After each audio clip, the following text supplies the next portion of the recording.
경매 시장 여전히 핫합니다. 약간 좋아진 측면이 있습니다. 왜냐하면 6.17, 7.10 대책 이후에 강력한 대출 규제와 또 법인 규제가 좀 들어오면서 불과 1년 전에는 입찰 법정에 가면 법인들이 낙찰 건수가 상당히 많았습니다. 근데 지금은 거의 사라졌어요. 이제 법인으로 주택 투자를 하는 것은 거의 불가능하다고 보시면 되거든요. 그래서 오히려 더 조금 실수요자분들이 접근하시기에는 괜찮은 시장이 됐습니다. 또 투자자분들도 지금 이런 취득세 12, 13%, 또 양도세로 70% 이상 내면서 투자를 할 수 있는 환경이 못 돼요. 특히 이런 서울 같은 조정 대상 지역 안에 있는 것들은 대부분 막혀 있거든요. 정말 전문 투자자들, 취득세 13% 아예 신경도 안 쓰는 분들도 있긴 합니다. 그만큼 내가 양도세 필요 경비로 녹일 수 있기 때문에 나는 정말 그래도 할 거야, 이런 분들도 계시지만, 제가 봤을 때는 거의 경매 시장 수도권에 아파트 기준으로 말씀드리면 투자자들은 거의 다 이제 많이 빠졌어요. 그래서 이것은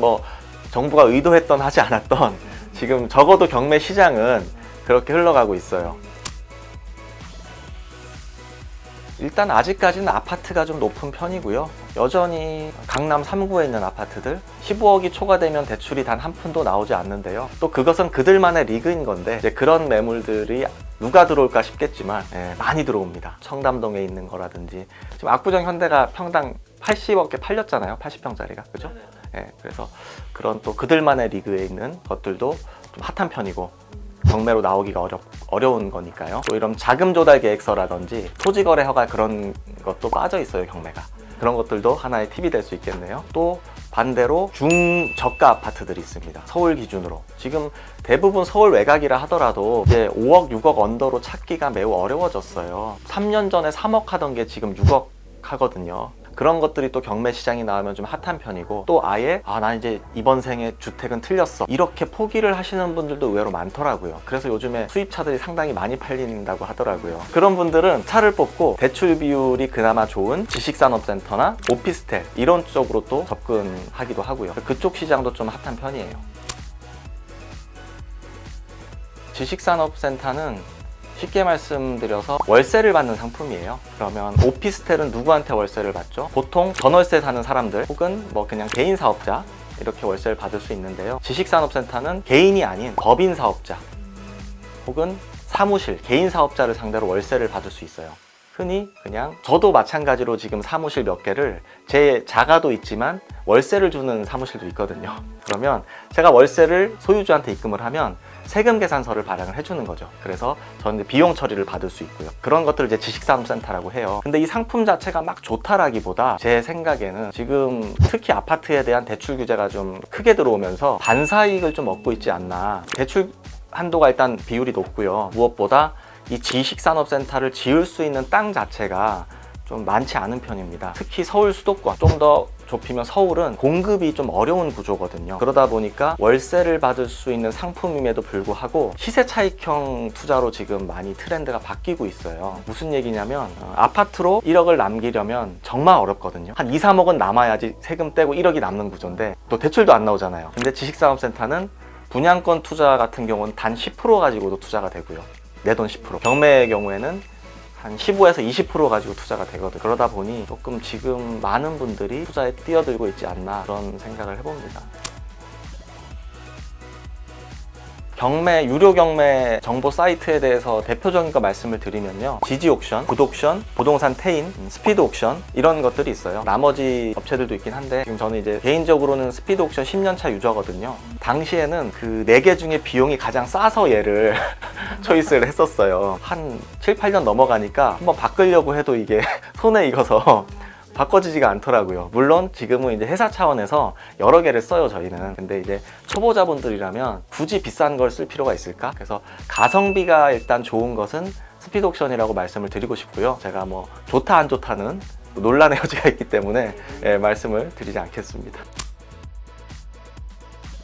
저는 개인적으로 경매는 아주 어릴 때부터 배우는 게 좋을 것 같다는 생각을 해요. 이게 단순히 부동산을 싸게 살 수 있는 스킬만 있는 게 아니거든요. 주택임대차 보호법이라든지 공법, 세법, 그러니까 경매를 할 줄 안다는 뜻은 정말 하나부터 열까지 다 할 수 있다는 뜻이에요. 그래서 대부분 경매 투자를 하시는 분들이 투자를 잘 하시는 편이거든요. 특히 사회초년생 같은 경우는 전월세부터 시작을 할 텐데, 자신의 뭐 보증금을 지키는 법이라든지 임대차 관계에서 뭐 주의해야 될 점이라든지 그런 것들이 다 경매에 녹아져 있기 때문에 저는 개인적으로 정규 교과목에 좀 넣어줘야 되지 않을까 그런 생각도 좀 하거든요.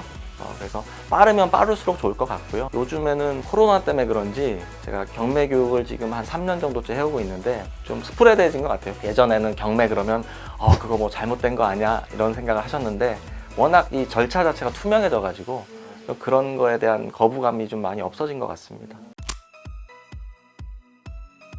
인정합니다. 제가 그거부터 말씀을 드릴게요. 경매는 단기간에 하실 분들은 결코 효율적인 방법이 될 수가 없어요. 짧게 하고 내가 6개월만 하고 말아야지 1년 안에 뭔 대단한 성과를 내야지 하는 분들에게는 경매는 맞지 않습니다. 경매는 장기적으로 롱런하면서 투자하는 거예요. 시세가 뭐 이렇게 계속 이렇게 왔다 갔다 하잖아요. 쭉 펴보면 우상향할 수 있겠지만 경매가 비효율적일 수 있다는 의미는 내가 조사할 때 들어간 시간과 품들이 한 번의 폐찰로 인해서 물거품이 될 수 있다는 거거든요. 그래서 초보자분들이 돈 안 돼 그러시는데 그거는 낙찰을 받지 못했기 때문에 그런 거예요. 한두 다리만 건너보면 주변에 부동산 경공매 하시는 분들이 너무나 많거든요. 그래서 성과를 낸 분들, 그분들한테 좀 배워보시면 아마 그런 말이 쏙 들어가실 것 같아요. 그러니까 얼마를 버냐의 차이지 경공매는 아주 저는 무궁무진한 기회가 있다고 생각을 합니다.